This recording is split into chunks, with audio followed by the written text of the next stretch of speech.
Hey everybody, Spartan here from SpartanTrading.com. I want to hit you guys with a couple trade reviews today, some equity trades, basically earnings trade, morning trade, and a momentum trade on a small stock. So a little bit of everything today. Let's take a look at all of them.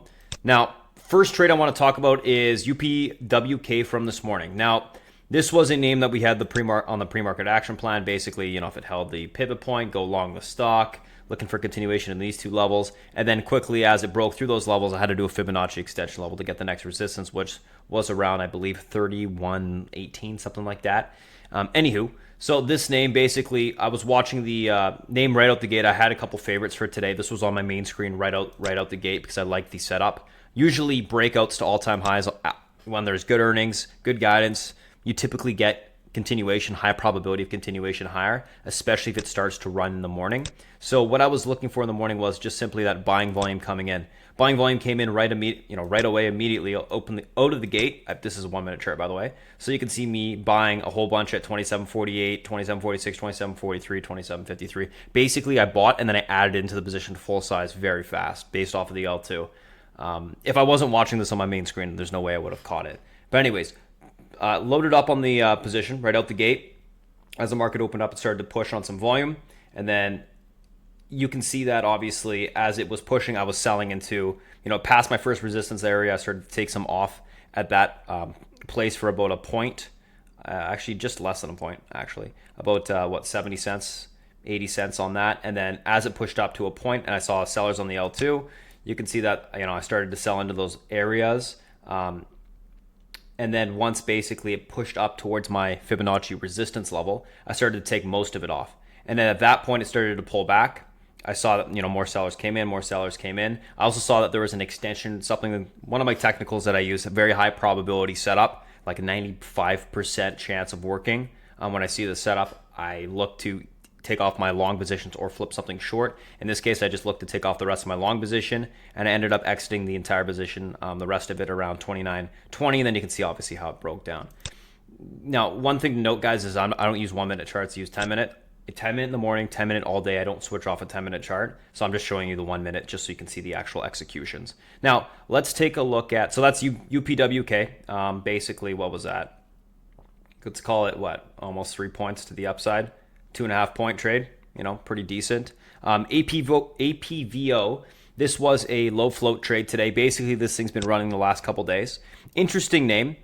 This is the first time I traded it in this account. Usually I trade it in my day trading account, which I usually use through DOS. It's a lot faster, obviously, for executions, things like that, hotkeys. But today this was just up in the morning, so I figured, okay, I'll just buy some here too. So anyways, this name has been running the last couple of days. I've been day trading it. Today, it started to push after the basically downtrend broke in the pre-market.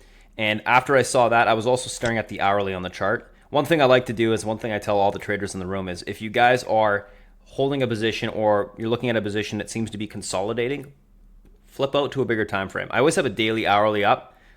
In this case, the hourly was what told me, okay, we got some bullish consolidation occurring here. And it looks like a flag. Broke back above EMA support. I took my position. Pretty decent size. I was actually just going to plan on scalping it. So when I go scalp size, I go pretty much bigger than what I would typically take. And I wouldn't scale into the position. It's just, you take your full size or you take your scalp size. It's pretty large because you're going to be getting in and out for small amounts. What happened was I took the scalp size 17.15 on this account. I had my stop right below the pre-market lows, which was actually at $14. And I just held the position. I actually walked away, just let it, kind of consolidate, do what it's going to do. And I came back and it started to run. It broke this high. I sat back down basically, watched it push to the upside, and then basically added a little bit into it on the push. 23.56, and I started to scale out 24.39. I started to scale out at 21.49, 21.63. I added into after I first sell. 21.63. I added into it directly after that because I saw more buyers coming in on the L2. And then as that happened, I sold into the 23.99 level, 23.20. Decided to add back again because I figured that there was more buyers coming in. In this case, I was wrong, but I was holding the position with the stop below my EMA support, and I was just being patient. And then obviously we got this big spike. and I sold almost the entire position at 25.50, 25.30. So another couple points there. Started to pull back. Sold some more at 20.93, and then at the end of the day, I took a position long to see if it could break and squeeze into the close, which it did not, and I just ended up exiting it at 22.76 from 22.45. So all in all, I mean, the trade was, and I entered at originally 17.15, so 25.50. I mean, pretty decent trade. What is that? About 8 points. Let's call it 7.5, just to be fair. 7 points. Basically, low float name.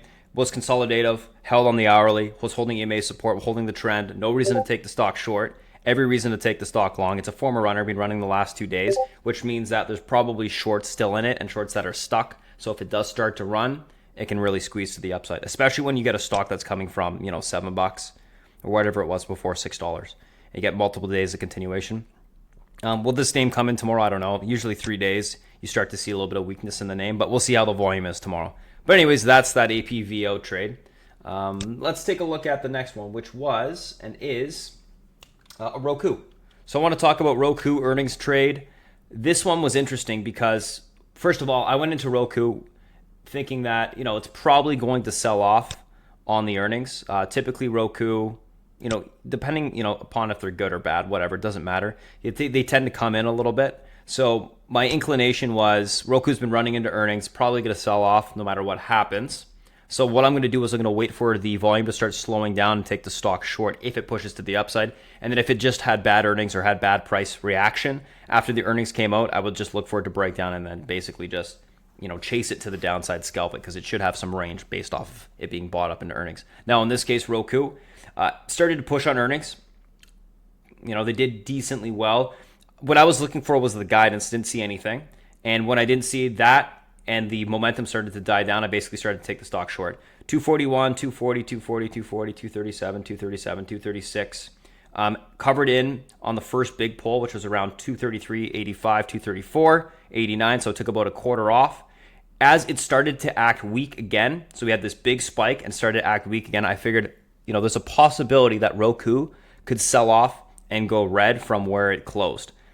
When I saw that possibility, I added into the stock at 23.75, 22.28, 22.28, 22.28. This is actually almost 22.29 because they're like 93.65. I guess that 22.28, 228. 28 would be the closest to 228. But anyways, so I added back to full size as it pulled again. I started to basically scale out 226, 225, 225, 226.